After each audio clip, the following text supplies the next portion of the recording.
자막은 다 맞나요? 예. 열왕기상 17장 1절에서 16절 살아계신 하나님의 말씀입니다. 우리 함께 고백드리겠습니다. 길앗에 우거하는 자 중에 디셉 사람 엘리야가 아합에게 말하되 내가 섬기는 이스라엘의 하나님 여호와께서 살아계심을 두고 맹세하노니 내 말이 없으면 수년 동안 비가 또 이슬도 있지 아니하리라 하느니라. 여호와의 말씀이 엘리야에게 임하여 이르시되 너는 여기서 떠나 동쪽으로 가서 요단 앞 그리 시냇가에 숨고 그 시냇물을 마시라. 내가 까마귀들에게 명령하여 거기서 너를 먹이게 하리라.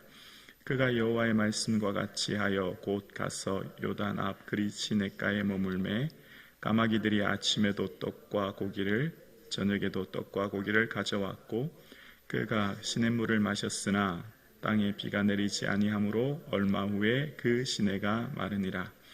여호와의 말씀이 엘리야에게 임하여 이르시되 너는 일어나 시돈에 속한 사르밧으로 가서 거기 머물라. 내가 그곳 과부에게 명령하여 내게 음식을 주게 하였느니라. 그가 일어나 사르밧으로 가서 성문에 이를 때에 한 과부가 그곳에서 나뭇가지를 줍는지라. 이에 불러 이르되 청하건대 그릇에 물을 조금 가져다가 내가 마시게 하라. 그가 가지러 갈 때에 엘리야가 그를 불러 이르되 청하건대 내 손에 떡 한 조각을 내게로 가져오라. 그가 이르되 당신의 하나님 여호와께서 살아계심을 두고 맹세하노니 나는 떡이 없고 다만 통에 한 가루 한 움큼과 병에 기름 조금뿐이라. 내가 나뭇가지 둘을 주워다가 나와 내 아들을 위하여 음식을 만들어 먹고 그 후에는 죽으리라. 엘리야가 그에게 이르되 두려워하지 말고 가서 내 말대로 하려니와 먼저 그곳으로 나를 위하여 작은 떡 한 개를 만들어 내게로 가져오고 그 후에 너와 내 아들을 위하여 만들라. 이스라엘 하나님 여호와의 말씀이 나 여호와가 비를 지면에 내리는 날까지 그 통에 가루가 떨어지지 아니하고 그 병에 기름이 없어지지 아니하리라 하셨느니라. 그가 가서 엘리야의 말대로 하였더니 그와 엘리야와 그의 식구가 여러 날 먹었으나 여호와께서 엘리야를 통하여 하신 말씀과 같이 통에 가루가 떨어지지 아니하고 병의 기름이 없어지지 아니하니라. 아멘. 가장 혼탁하고 어두운 시기에 등장하는 사람들이 바로 선지자입니다. 그만큼 시대가 하나님의 말씀을 따르지 않고 있다라고 하는 반증이 선지자의 등장입니다.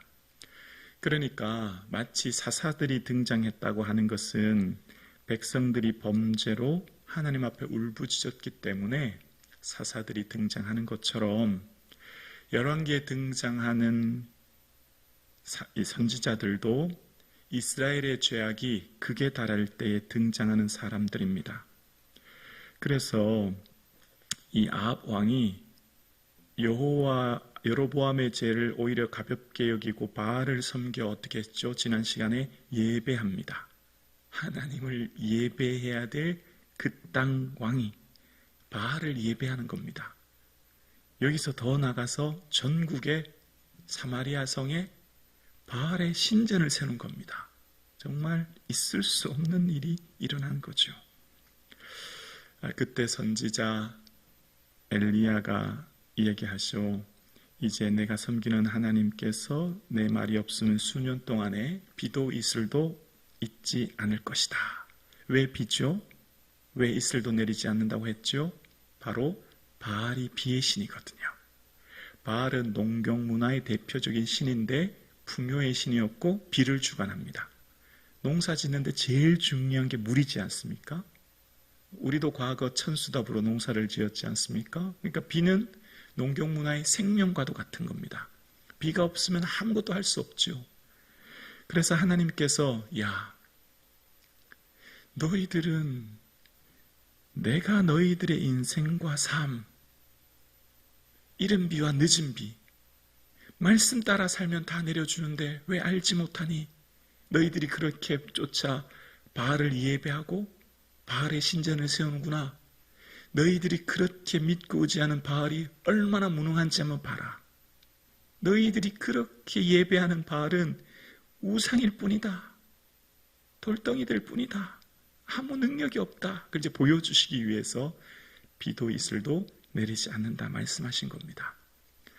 그 하나님의 말씀 따라 비가 내리지 않습니다. 3년이라는 표현을 씁니다. 여러분, 몇 달만 비가 오지 않아도 농작물을 지을 수 없는데 극심한 가뭄으로 어려움을 겪게 되지요.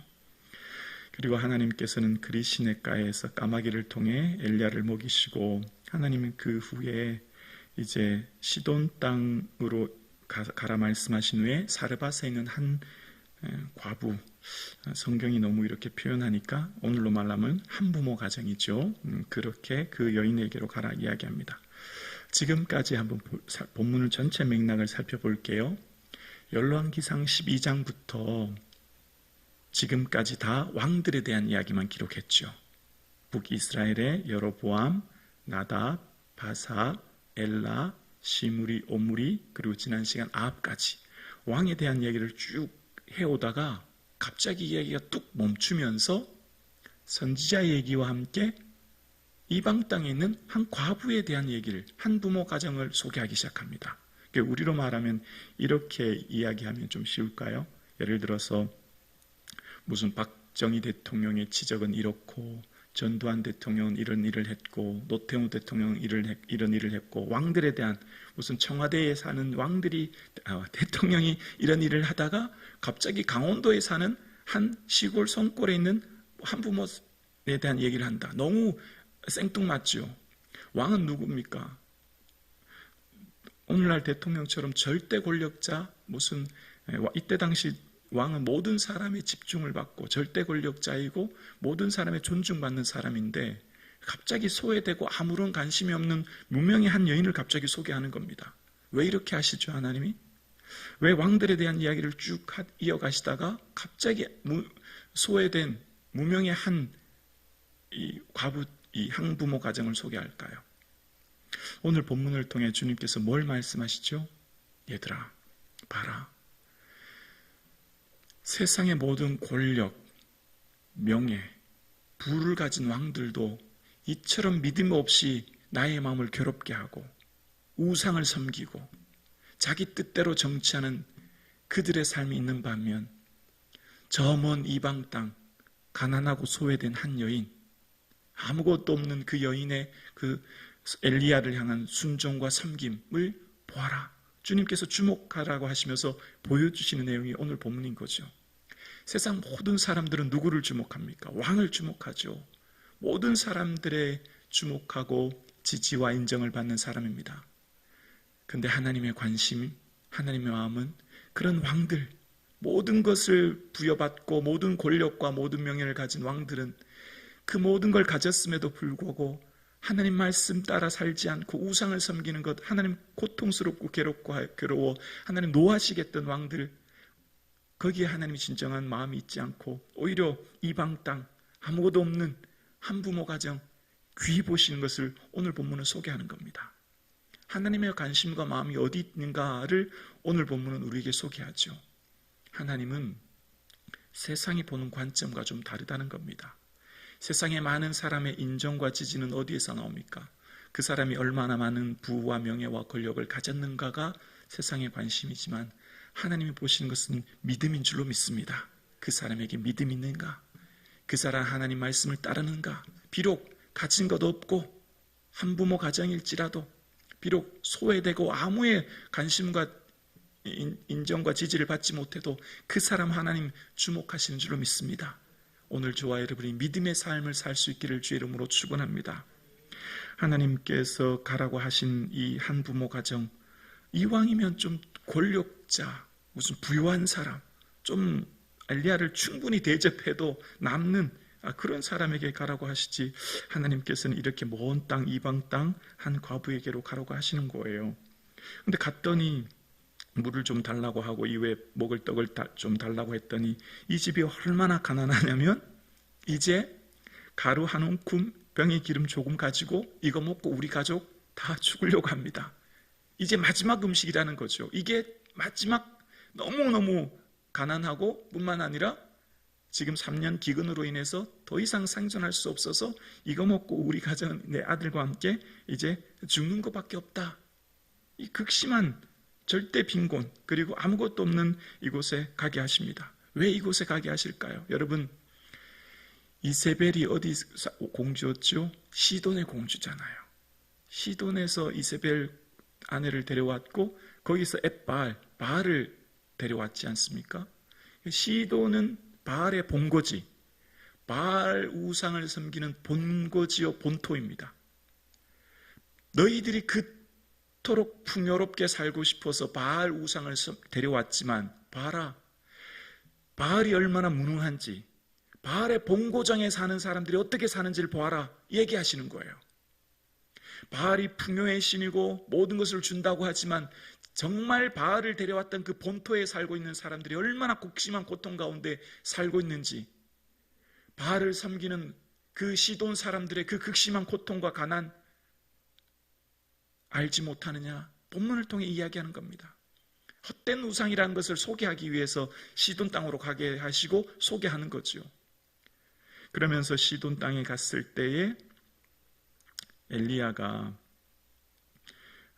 그 과부에게 하는 말이, 먼저 나를 위해서 떡을 주고, 13절이죠. 먼저 그곳으로 나를 위해 떡 한 개를 만들고 그 후에 너와 내 아들을 위해 만들라. 13절에 이제 그렇게 얘기합니다. 이게 논리적으로 좀 말이 맞지 않아요. 왜냐하면 조금 전에 분명히 한 부모 가정된 여인이 뭐라고 했죠? 이 한 움큼, 가루 한 움큼, 기름 조금, 이게 전부라고 했죠. 이거 먹고 우리 가정이 이제 죽는 것밖에 없다고 했죠. 이게 전부라고 했는데 어떻게 먼저 먹고 후에 먹는 게 있을 수 있습니까? 하나가 전부인데 후에 먹을 건 없어요. 이게 하나가 전부라니까요. 이게 마지막이고 이거 엘리야 선지자 먹으면 우리 먹을 거 없어요. 이제 굶어서 기다렸다가 죽는 것밖에 없어요. 그런데 엘리야가 지금 먼저 나를 위해 주고 그 뒤 거는 너와 내 아들이 먹으래요. 이게 말이 맞지 않죠. 논리적으로 되지 않는 얘기예요. 그런데 그 사르밧 과부는 그렇게 한 겁니다. 그렇게 한 후에 이후에 통에 가루가 떨어지지 않고 병의 기름이 없어지지 않는데 언제까지라고 그랬습니까? 가뭄이 끝날 때까지. 놀라운 경험을 누가 한 것이요? 사르밧에 사는 한부모 가정의 여인이 경험하게 된 겁니다. 본문을 통해 뭘 말씀하십니까? 먼저와 후에라는 단어를 기억하셔야 합니다. 신앙은 우선순위입니다. 우선순위.